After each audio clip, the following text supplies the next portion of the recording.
ঈদের দিন দেখবেন বেরোজগারটি সবার আগের কাতার যায় বইতে, লাজও নাই শরমও নাই, মাগ মামাক মতবার বেলা যা পাড়া দিনের বেলা ইচ্ছা মতো খা ব্যান্ড সংসা ইফতারি কি করে দেয়?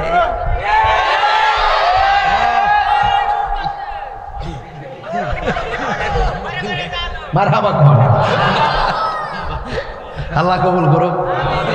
বাবা যান দিছি আগুন লাগাইয়া, এবার মার্কা কিন্তু আমরা আছে এখন, এবার আওয়াজ হয়েছি নি বাজা, হ্যাঁ মারহাবা সুরে কন। তাহলে বাজান সুদ খাওয়া যাবে, গাঞ্জা খাওয়া যাবে, ইয়াবা খাওয়া যাবে, গাঞ্জুর টাটি করি ফাঁকে ফাঁকে আসেনি কয়েকটা, মাগরিব বেলা তো খাইছে, খাই একটা পালস চকলেট মুখে দিয়েছে যাতে কে ধরতো না পারে। হ্যাঁ যা খাইছেন খাইছেন, আর আজকাল তওবা তওবা তওবা তওবা, আর খাবো গাঞ্জা খাবেন, নামাজ ছাড়বো, সুদ খাবো, মা বাবার মনে কষ্ট দিব, নবীর মনে কষ্ট দিব, ওলি আল্লাহর মনে কষ্ট দিব। বাজান বাকি রোজাগুলো রাখবেন, রোজা না রাখা কিন্তু ইফতার করতে বইলে মনে একটা অশান্তি লাগে, রোজা না রাখলে ইফতার করতে বইলে কিন্তু একটা অশান্তি লাগে। আরে কি লেখাতে রাখলাম রে, খালি এক গ্লাস পানি না খাইছি সারাদিন, সারাদিন সাইলাদ দিলে বাতে না খাইছি, না খাইতে পারতাম রে, এই যেটা হাই হতাশ করে রে বাবা, এগুলো করা যাবে না। রমজানের রোজা সবগুলো রাখতে হবে কি হবে না? এতে কাফের দরকার আছে না নাই? কেউ যদি রমজানের শেষ 10 দিন এতে কাফ করে, আমার রাসূল বলেন তার আমল নামায় 2টা হজ 2টা উমরার সওয়াব দেওয়া হবে। কাহাত যাই নেওয়া উমরাতাইন, 2টা হজ 2টা উমরার সওয়াব দেওয়া হবে। নাতি বুঝছনি, 2টা হজ 2টা উমরার সওয়াব। আর তারাবির নামাজ তো এখন মোটামুটি মসজিদ পড়ে, 10 দিন পরে দেখবে কই আছে মুসলমান। আজকে থেকে গেছে, আজকে থেকে কমেছে গা, বুঝলি আজকে থেকে বলে কমে গেছে গা। আল্লাহর গজব যাইতো না, এমনি আইতাছে করোনা আইব, কয়েকদিন পর একটা তুফান আইব, দেশ দেখবেন কেমনি কামড় কামড়ি লাগে, আইতাছে গেলাম তুফানটা।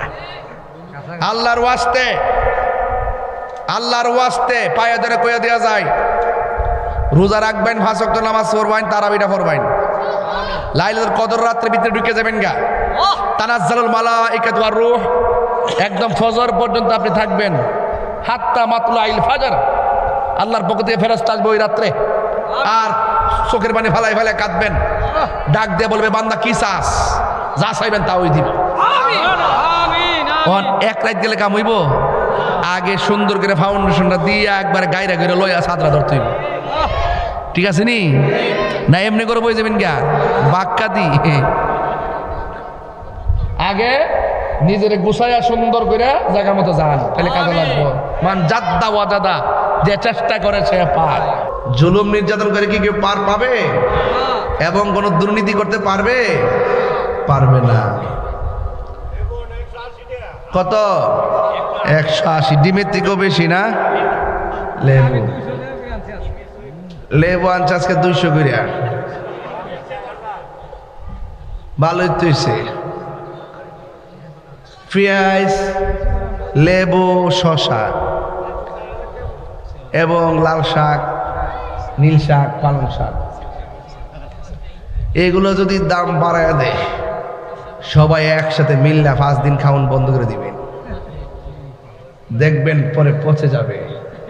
আর কখনো জুলুম করে এই দ্রব্যমূল্যের দাম বাড়াবে না। কিন্তু আমরা পারি না, আমরা যখন সারা জীবনে পারি, কিন্তু যখন আমাদের উপলক্ষ আসে তখন আমরা আর না খায়া পারি না। হ্যাঁ, তবে একটা কথা বলি, ইনসাফ ভিত্তিক যদি ব্যবসা না হয়, আপনি দাম বাড়াইতে পারবেন, বরকত হবে না। হ্যাঁ কথা কন, ঠিক না বেটে? ইনসাফ ভিত্তিক যদি আপনার বিজনেস না হয়, আপনার ব্যবসায় যতই টাকা হোক না কেন বরকত হবে